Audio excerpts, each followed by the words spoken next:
بسم اللہ الرحمن الرحیم۔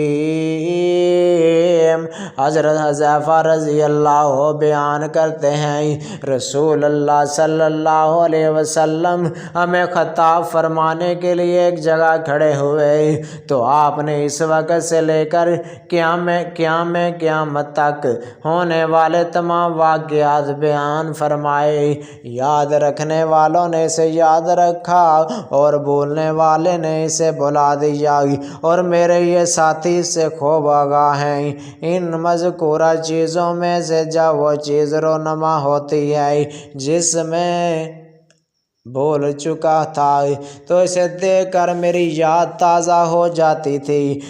جس طرح آدمی کسی غائب ہو جانے والے آدمی کے چہرے کو یاد کرتا ہے، پھر جب وہ اسے دیکھتا ہے تو وہ اسے پہچان لیتا ہے۔ حضرت حذیفہ رضی اللہ عنہ بیان کرتے ہیں میں نے رسول اللہ صلی اللہ علیہ وسلم کو فرماتے ہوئے سنا،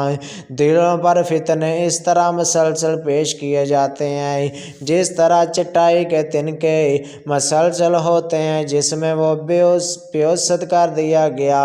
اس پر ایک سیاہ نقطہ لگا دیا جاتا ہے، اور جس دل نے اسے قبول کرنے سے انکار کیا اس پر ایک سفید نقطہ لگا دیا جاتا ہے، حتیٰ کہ دل دو قسم کے ہو جائیں گے۔ ان میں سے ایک دل سفید پتھر کی طرح چمکدار ہو جائے گا جسے قیامت تک کوئی فتنہ نقصان نہیں پہنچا سکتا، جبکہ دوسرا دل سیاہ راکھ کی مانند ہو جائے گا، جیسے الٹا برتن ہو، وہ نہ تو نیکی کو پہچانتا ہے نہ بریائی کو، وہ صرف وہی جانتا جو اس کی خواہشات سے اس میں پیوست کر دیا جائے۔ حضرت حذیفہ رضی اللہ بیان کرتے ہیں رسول اللہ صلی اللہ علیہ وسلم نے ہمیں 2 حدیثیں بیان کی، میں نے ان میں سے ایک تو دیکھ لی، جب دوسری کا انتظار ہے تو آپ صلی اللہ علیہ وسلم نے ہمیں حدیث بیان کی۔ امانت ایمانداری آدمیوں کے دلوں کی جڑ فطرت میں اتری، پھر انہوں نے قرآن سے سیکھا، پھر سنت سے، پھر آپ صلی اللہ علیہ وسلم نے ایمان کے اٹھ جانے کے متعلق ہمیں حدیث بیان کی۔ فرمایا آدمی غافل ہوگا تو ایمان اس کے دل سے اٹھا لیا جائے گا، اس کا نشان نقطے کی طرح رہ جائے گا، پھر وہ دوبارہ غافل ہوگا تو اس ایمان کو اٹھا لیا جائے گا تو آبلے کی طرح اس پر نشان رہ جائے گا۔ جیسے تو نے اپنے پاؤں پر انگارہ لڑھکایا